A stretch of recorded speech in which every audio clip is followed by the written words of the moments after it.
Преносимите компютри са незаменима част от ежедневието ни. Те са наш помощник в почти всяко едно начинание. Като започнем от ежедневните ни работни задължения, минем през писането на текстове и обмен на информация с приятели, чрез социалните сайтове и стигнем до забавлението с видео и професионално тясно специализирано приложение.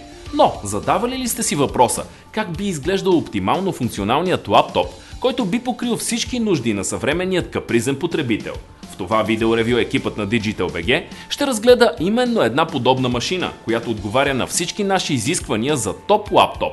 Уважаеми дами и господа, Toshiba L50B 16C. Основният критерий при избора на бъдещата ни машина е дизайнът. Новият L50 умело съчетава различни форми и решения в своят асиметричен дизайн. Имаме предвид, че предната част е по-скоро заострена, с дълга и плавна преливка към крайната страна. В задната част пък имаме много по-рязка преливка и заоблени ъгли. Основният използван материал е пластиката, като единствено различни са видовете на обработката й. Горният капак и част от вътрешното пространство са гланцирани почти до огледалност. Шасито, периферията и останалата вътрешна част са матирани. Метал в екстериора също е наличен. Визираме хромираната рамка около тъчпада и тази около пауър бутона. Конструкцията на този сателайт е много ефектна и модерна. Удачно решение, което еднакво би паснало както на по-младите потребители, така и на по-олегналите представители на бизнес средите. Габаритите на L50 са в нормите за класа му. 380 мм ширина, на 259,9 дълбочина и дебелина от 23,5 мм.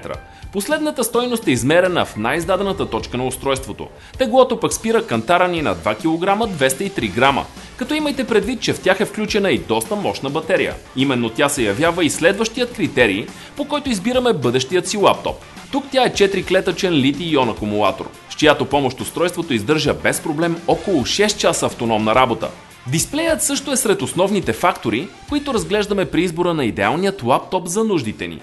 Toshiba L50 има възможно най-доброто, което намираме в класа му. 15,6-инчова IPS матрица с FHD резолюция 1920 към 1080 пиксела.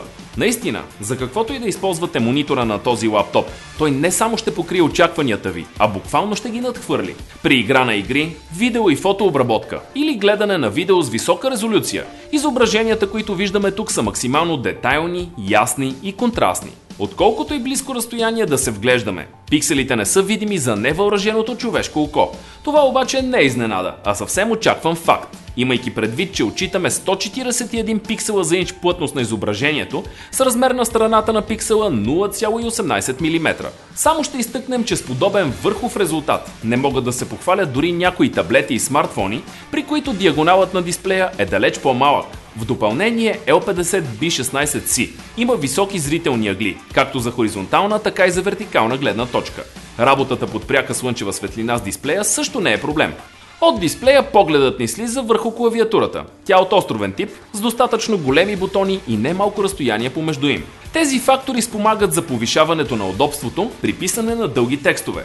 Също така не можем да не отбележим наличието на numpad номерационен блок вдясно. Той е незаменим помощник при редица пресмятания и игра на игри.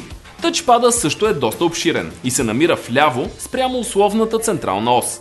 Погледнат отгоре, ще ви направи впечатление, че формата на тъчпада копира тази на самият лаптоп. Ето, че достигнахме и следващият основен критерий при избора на идеалният преносим компютър, който Toshiba L50B16C покрива безпроблемно – хардуера. Захранващият процесор е двуядрен Intel Core i7 4500U. Той има 4 МБ смарт кеш от трето ниво и стандартно работи с тактова честота 1,8 ГHz. При нужда обаче, благодарение на Turbo Boost функцията, можете да постигнете моментен overclock с пик от цели 3 ГГц. RAM паметта тук стандартно е 8 ГБ, но с машината имате възможност да увеличите обема до двойно повече. С 2 ГБ самостоятелна памет е и видеокартата. Тя е AMD Radeon R7 M260. Тя използва технологията AMD Enduro. Последната памет, която ще споменем при Toshiba L50B16C, е тази, върху която можем да запаметяваме своята информация, или с други думи нейният хард диск, т.е. обем от цял 1 терабайт.